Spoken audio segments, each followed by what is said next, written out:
ఒక్క రోజులోనే మీ మధ్య అంతులేని అనుబంధం ఆప్యాయతలు ఏర్పడ్డమేంటి?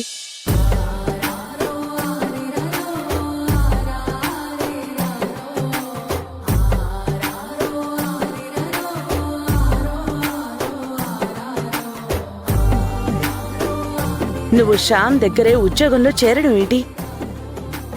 ఖుషీకి అమ్మగా తీసుకురావడానికి మేము ఎంతో మందిని చూసినా చివరికి నువ్వే ఖుషీకి అమ్మగా నటించడానికి రావడమేంటి?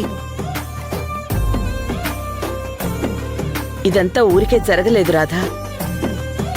నువ్వు శ్యామ్ ఒకటవ్వాలని ఆ దేవుడు రాసిపెట్టాడు కాబట్టే జరిగింది.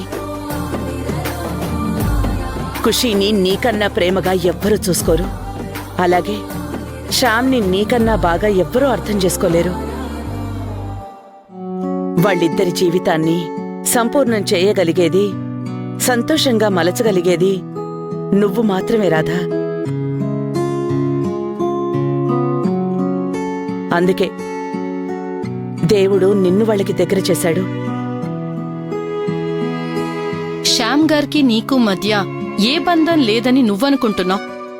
కానీ శ్యామ్ గారికి ఏదైనా సమస్య వస్తే నువ్వు వల్లాడిపోతావు. నీకేదైనా ఇబ్బంది ఎదురైతే ఆయన అండగా నిలుస్తారు. ఒకరి మీద ఒకరు కేర్ తీసుకుంటారు, అభిమానం చూపించుకుంటారు. ఇవన్నీ ఏ బంధం లేకుండా ఎదుటి మనిషి మీద ఎవ్వరూ చూపించలేరు రాధా. రాధా నా మనిషే.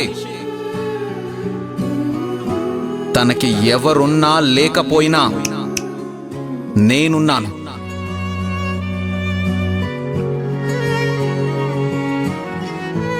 మీ జీవితాలు వేరు అన్న ఆలోచనే మీ మధ్య దూరాన్ని ఏర్పరుస్తుంది. కానీ మీకు తెలియకుండానే